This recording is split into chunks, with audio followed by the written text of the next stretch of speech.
Hey guys, Irene here. Welcome back to my YouTube channel.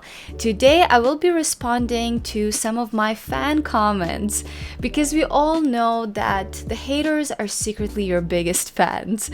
And also to preface, I have been on the internet for a very long time and I've seen all sorts of insults come my way and they really do not affect me anymore.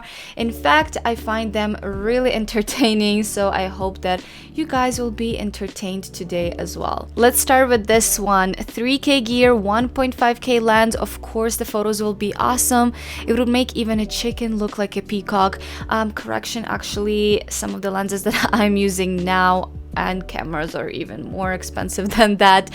But I've actually taken a lot of pictures of chickens before and they do not look like peacocks, although they do look very glorious.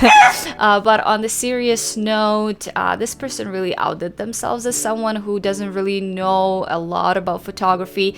It kind of gives me the same vibe as all photographers do is just click one button, or people who say things like, oh my god, that's a really nice camera you have there. If this person did at least few photo shoots in their life, they would know that the gear contributes to maybe like 10% of the success of the photo shoot. I've shot so much different equipment, really inexpensive and really expensive cameras. I've shot film and somehow all of my pictures come out really good.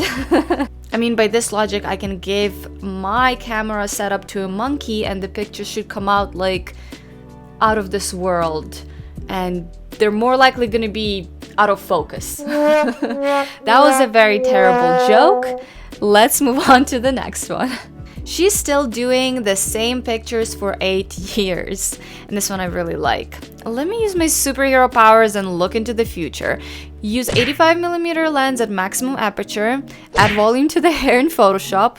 Add clarity, cut off sides and drag them out again, and voila, video number 823 doing the very same thing.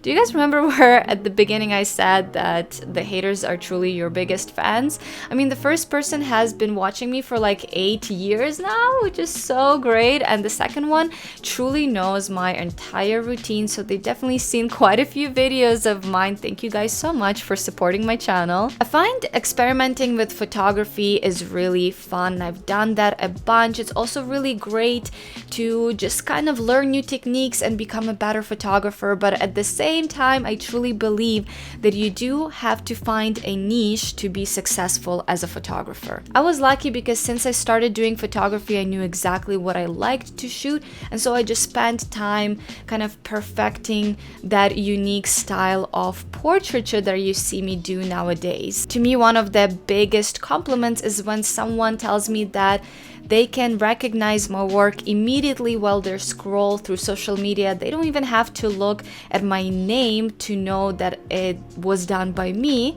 I think this is a really big flex. So yeah, this is just called having a style, having a niche, and this is why people know who I am and why I do what I do best. Okay, let's go to the next one. You certainly learned Photoshop. That's what makes photographers trend on Instagram these days. Okay, so now we moved on from the gear that makes you a good photographer and makes your pictures trend or whatever, to Photoshop. This is why your pictures are good.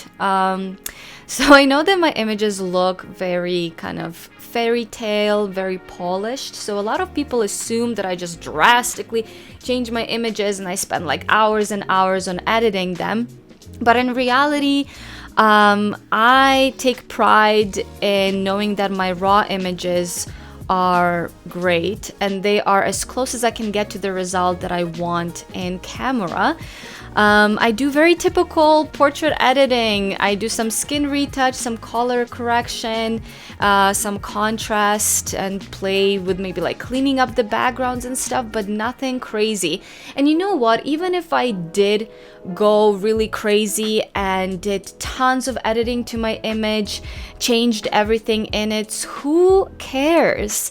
Editing is also just in and of itself a type of art form, and it takes a lot of time and a lot of skill to learn how to edit properly.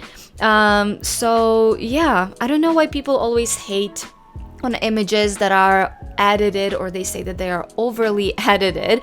Most of the time, actually, those people who hate on that are just salty because they're the ones that don't know how to edit, and their images kind of don't look as good as the ones that are edited. That's the truth. All right, this one is really fun. Lack of knowledge shows so much in this video. And I don't trust women with technical stuff. And yes, I know how it sounds. Huh? So this video is supposed to go out on Saturday, and this is when I'm flying out to Vegas to teach a workshop at the Jewin Tech booth at the NAB show. Should we tell them that I'm a woman and I should not be trusted with technology? It might be a little bit too late because the show is coming up very, very soon. I mean, this person must have seen that my name is Irene, a very feminine name, and yet they chose to watch the video and then leave their disgusting misogynistic comment. Ew. This is why we need more female representation in this field, just all together, because you would be surprised how many comments like this I'm still getting, still till this day. Some reason, because I'm a woman, I will not be able to compute this extremely high to understand science of handling a camera and pressing a button. Amazing on location shoot with incredible background scenery. Shoots everything at 1.2. Dun dun dun. So I don't really shoot everything at 1.2 anymore. I shoot stuff at like f2, f2.8, which is still very much wide open, I know. And it's because I do it on purpose. I mean, I love bokeh. I love blurry bowgrounds. A bowground. I love blurry backgrounds. I mean, I don't know, sue me, call me basic, I don't care. This is just what I like. To me, the main focal point of the portrait is the model, and so I like the background to just be complementary to the model. I want you to first focus on the person, and then everything else just kind of blurs out around them. I don't know, this is just what I like to do. If you don't like that, then you do you. Look up your camera manual first, then learn how to hold the camera. Okay, so I've been getting this kind of comment since the beginning of time, since when I first started making YouTube videos, okay? People telling me that I hold my camera wrong. And by the way, this is how I like to hold my camera, okay? And let me tell you that I do not care about any manuals that will tell me that I'm holding it wrong, okay? The only correct way to hold the camera is the way that makes sense for you. And this is the way that I feel the most comfortable and the most stable when I shoot. My left eye is my dominant eye, so that's why I hold it here. And it just does not make sense for me to hold it like this, because then I would have to put it to my right eye, which is not my dominant eye, okay? So it only makes sense for me to hold it this way. And also I like how my hands can rest on my body, sorry, my arms, my elbows can rest on my body and make holding these really heavy, big ass lenses really comfortable and stable for me, okay? So do whatever you want to do, hold your camera however you want to hold, as long as that does not interfere with you taking the images. That's the only right way to hold it. All right, this comment is in like the same category as the previous one. I will never understand why people, so-called pros, have their lens hood screwed on wrong way. So he's referring to the lens looking like this. That's how I shot a lot of my images with my lens hood screwed in backwards. Nowadays, you'll see that I don't even bother with bringing a lens hood because I literally never use my lens hood like this. Okay.